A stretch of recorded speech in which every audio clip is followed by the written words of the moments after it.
Porque lo tenemos a Gabriel Slavinsky, que es un experto en comunicación política, es consultor y ya lo estamos saludando. Gabriel, ¿cómo va? Buen día. Buenos días, ¿cómo están? Bien, muchas gracias por atendernos. Por favor, un placer. Bueno, ¿cómo estás viendo la campaña rumbo a las PASO? Estamos a menos de 3 semanas, 2 semanas y media ya de esta primera fecha del 11 de agosto, que puede ser muy importante de acuerdo a cómo se den los resultados. Hay por allí muchas encuestas que han dado en las últimas semanas una menor diferencia entre los Fernández y la fórmula de Macri y Pichetto. ¿Cómo estás viendo ese escenario? Bueno, el escenario lo veo primero que estamos en presencia de una campaña de características extensas. La crisis en la que caímos, digamos, desde hace más de un año, hizo que los candidatos de alguna manera empiecen a ser armados y a acelerar sus posiciones y trabajar en los equipos que iban a lanzar para las PASO.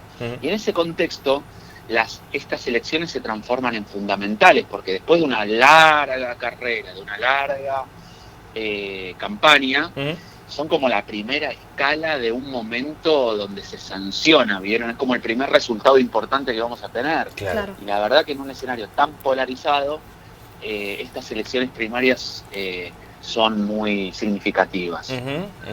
Por un lado, Juntos por el Cambio, creo que llega, digamos, creciendo en las encuestas, es verdad, luego de un gran movimiento de Cristina colocando a Alberto, luego atrayendo al Frente Renovador o a Massa como líder, y ese movimiento la hizo tener más preponderancia en lo que tenía que ver con los números. Entonces de repente pasó a conducir y con esa ilusión de ganar en primera vuelta. Claro. Creo que las dos fórmulas crecen y eso los conforma, porque al ser dos polos que atraen, y atraen también los votos disponibles, o por lo menos los que se cuantifican ahora en las encuestas, hacen que en ambas situaciones estén como más a la expectativa, porque, digamos, el crecimiento del último tiempo los tranquiliza un poco, porque la verdad es que fueron momentos, sobre todo para Juntos para el Cambio,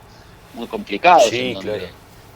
la caída constante hacía que podía ser mucho más difícil unas PASO en donde estén 8 o 10 puntos abajo. Sin embargo, parece ser que pueden estar 2, 3, 4 puntos abajo. Y eso cambia radicalmente el escenario, y sobre todo para la primera vuelta, que si están ambas fórmulas cerca del 40, podría haber una fórmula, claro, una definición que ahí, se ¿no? lleve la presidencia en octubre. Claro, claro. Bueno, lo que sí aquí no hay duda es que estamos en un proceso cada vez de mayor polarización, y las otras fuerzas, las terceras alternativas y demás, han desaparecido como tales, ¿no? Han quedado reducidas a expresiones muy menores, ¿no? Sí, se da un proceso doble.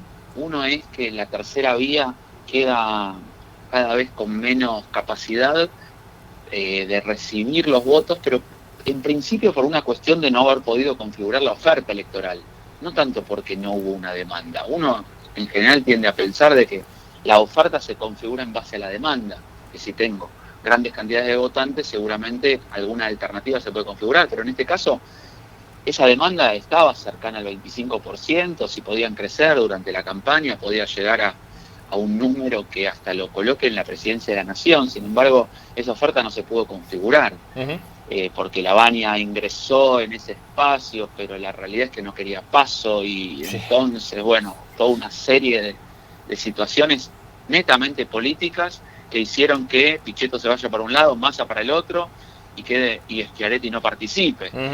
Entonces, de 5 dirigentes de mucho peso, quedaron, la verdad, que la Baña, que fue el último llegado, y Urtubey como candidato a vice. Claro. Entonces, de algún modo queda escasa en su oferta.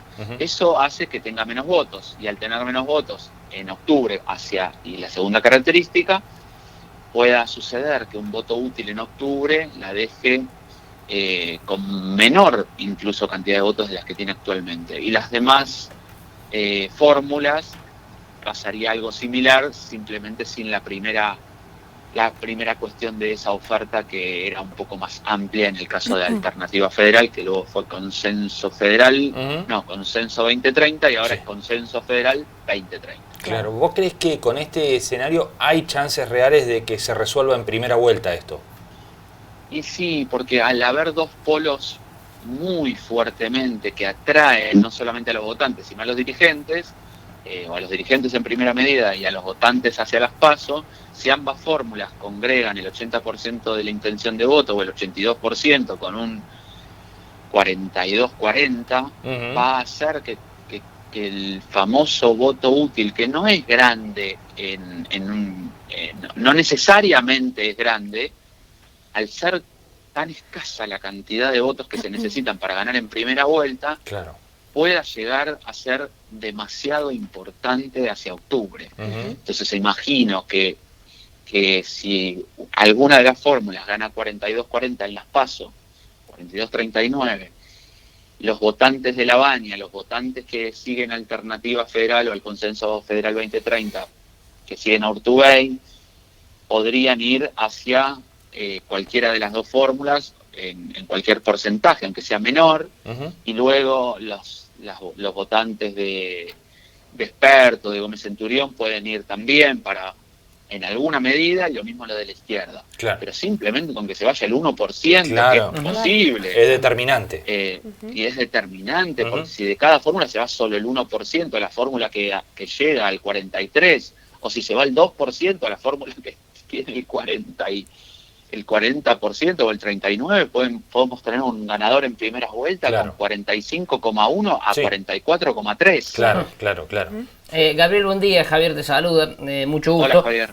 Permíteme escaparme del clima aquí en la Argentina, pero en esto de la comunicación política. ¿Dónde encontrás el paradigma, no sé si de la perfección, pero de aquel líder mundial, si se quiere, que en términos de comunicación política lo hace mejor que nadie?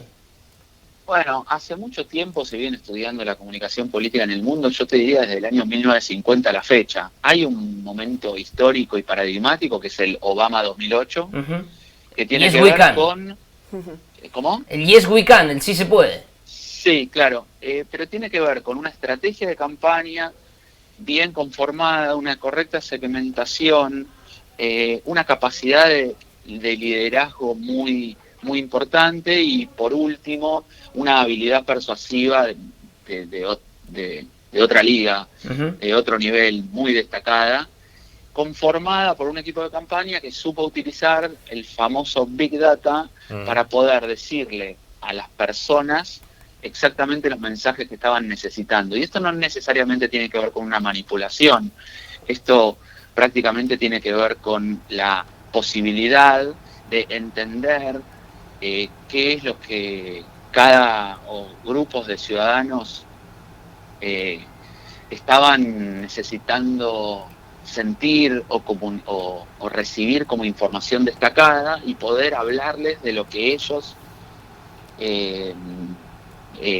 buscaban en esos momentos. Quiere decir que si alguno necesitaba una propuesta sobre seguridad porque su barrio tenía determinada... Bueno, en Estados Unidos, viste, eso es diferente, ¿no? Pero alguna respuesta sobre las armas o sobre el Obamacare o sobre cuestiones referidas a la educación pública o privada, claramente le podían dar sus propuestas en Obama hablándoles en persona o mandándoles a algún representante que pueda decir determinada cuestión, sumado a la estrategia general de un posicionamiento potente, positivo, y todos los voceros hablando sobre el mismo tema, se logra una orquestación, que quiere decir distintos voceros e instrumentos que convergen en la creación de un mensaje de campaña unificado y repetitivo. Creo que Obama es el punto más alto en ese sentido. En Argentina, te voy a dar un ejemplo que duele pero es real, en campaña no quiere decir que el candidato haya sido el que lo pudo sostener en la presidencia, fue De la Rúa, el famoso hipermarketing político. Sí, claro. Sí, claro. En donde recibimos una campaña fuertemente emocional y la verdad es que, sobre todo en los spots de televisión, más el clima electoral, más el modo de comunicación del expresidente, hizo que en un contexto electoral en que, digamos, la gente tenía mucho tiempo de menemismo en su espalda y el candidato era Dualde, ¿no? Claro. Sin olvidar, Gabriel, mensajes tan potentes. Sin olvidar, decía por ahí, el quiebre de David Rato con Alfonsín, ¿no? Bueno, eso fue la inauguración de las campañas modernas en la comunicación política en Argentina, en la incorporación de la publicidad política y sobre todo la personalización en primer plano, en donde Alfonsín podía dar un discurso en ese eje de gobernabilidad a partir de un estilo de, digamos, institucionalidad, derechos, defensa de la vida, en un contraste con el gobierno militar y la muerte y la represión y los desaparecidos que comenzaban a ponerse en primer plano y sobre todo con el tema de la guerra de las Malvinas y ese ícono tan transformador que fue la quema del cajón de Arminio el 9 de julio en el 82, 83. Gabriel Fernanda lo saluda, buen día. Mirando Hola, un poco Fernanda. la campaña ahora aquí, ¿se ve un poco más ordenada la campaña oficialista que la opositora? ¿Y cómo ves el uso de las redes, si en ese canal es donde se está dando más una campaña negativa? La semana pasada hablamos con Mario Riorda, yo le decía si es sucia la campaña, él me decía no es sucia, es negativa, me decía, y que las redes se predisponen para estos idas y vueltas y estos chicaneos entre oficialistas y opositores. En ese contexto, Cambiemos es más orquestado para comunicar. Quiere decir, es más coherente, tienen muchos voceros y la capacidad de que muchos voceros, digamos, segmenten su público de lo que quieren decir, sean más metódicos, pero finalmente converjan en la creación de un mensaje o un concepto, o 1, 2, 3 máximo conceptos de campaña. En este caso son los logros de gestión, son la polarización con el pasado y sobre todo atacando a la Cámpora y a Cristina. Me da la sensación de que en ese sentido sí tienen la ventaja. Hace mucho tiempo que lo hacen y digitalmente conocen más de cómo se hacen campañas en general. Tienen una visión en ese sentido más de segmentación publicitaria, tienen más recorrido, muchísimo más recorrido desde casi el nacimiento del PRO, les diría, en lo que tenga que ver con redes sociales. Desde el lado del peronismo yo siento cierta subestimación. Saben que los otros son mejores, pero todavía no están entendiendo bien por qué son mejores. Dicen, bueno, pero nosotros hacemos el posteo y pagamos y podemos posicionar y tenemos mucha gente que lo comparte y hace like. No pasa por ahí. La realidad es que yo siento que unos juegan en primera C y otros juegan en primera A y desde ambos casos dicen que juegan al fútbol. Y yo entiendo que ambos juegan al fútbol, pero la realidad es que juegan en la C y juegan en la A es de una diferencia abismal. Entonces tengo esa sensación. Quizás no es en la C y es en la B actualmente y antes era la C. Y el Big Data que hablabas recién se está viendo en esta campaña también. Bueno, sí, no me atrevo Estamos a años luz todavía. Sí, no me atrevo a asegurarlo de esa manera, pero si estuviese en el búnker de unos y en el búnker de otros, creo que los alcances y las penetraciones y los leads o los contactos que voy a tener en el búnker de Juntos por el Cambio va a ser inmensamente superior a los que voy a tener enfrente de todos. Creo que en ese sentido es así. El caso de la campaña, según decía Mario Riorda, como acabas de nombrar, creo que también que hay cierto posicionamiento de campaña negativa por un tema de polarización y de la longitud de la campaña. Si es las redes sociales el lugar para hacerlo, sí, pero esta polarización yo no veo tanto una campaña tan negativa. Yo lo que veo es polos enfrentados que claramente es como que se gruñen, pero no sé si hay tanta negatividad o tan potente. Creo que hay mensajes discursivos de algunos actores políticos relevantes, como podrá ser de un lado el caso de Cristina y del otro lado el caso de Carrió, por ejemplo, que extreman ciertas cuestiones. Pero en el escenario total de la campaña creo que hay polarización. No estoy seguro que la campaña negativa sea tan fuerte, pero por la extensión podemos encontrar muchos mensajes donde por un lado se hable de la herencia o de la corrupción y la manipulación del pasado y por el otro lado de la injusticia que tiene que ver con el ajuste, con el sufrimiento de los más débiles en crisis, con el sueldo que no te alcanza, con la heladera vacía. Claro. Gabriel, ¿crees que la estrategia después del 11 de agosto va a cambiar? ¿Hay una estrategia para las PASO y una estrategia para la primera vuelta?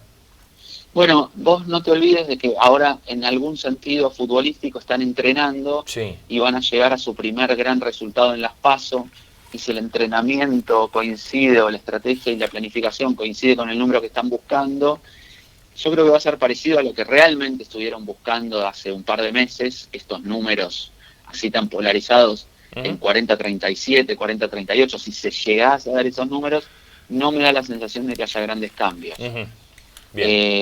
Salvo que el 40 de FF contra un 38 de Juntos por el Cambio creo que le va a dar más para pensar a los de la fórmula Fernández, porque van a tener miedo de que los pueda superar la fórmula de Macri Pichetto, porque quizás sienten que en la primera vuelta de octubre tengan dónde buscar más votos, y sepan que en ese tramo de campaña la comunicación influye mucho y lo digital también. Entonces tengo alguna sensación de que ahí podrá haber algún cambio, pero es como cómo salió el partido para ver cómo planteamos la vuelta. Es muy difícil plantear la vuelta en un ida y vuelta de Copa Libertadores.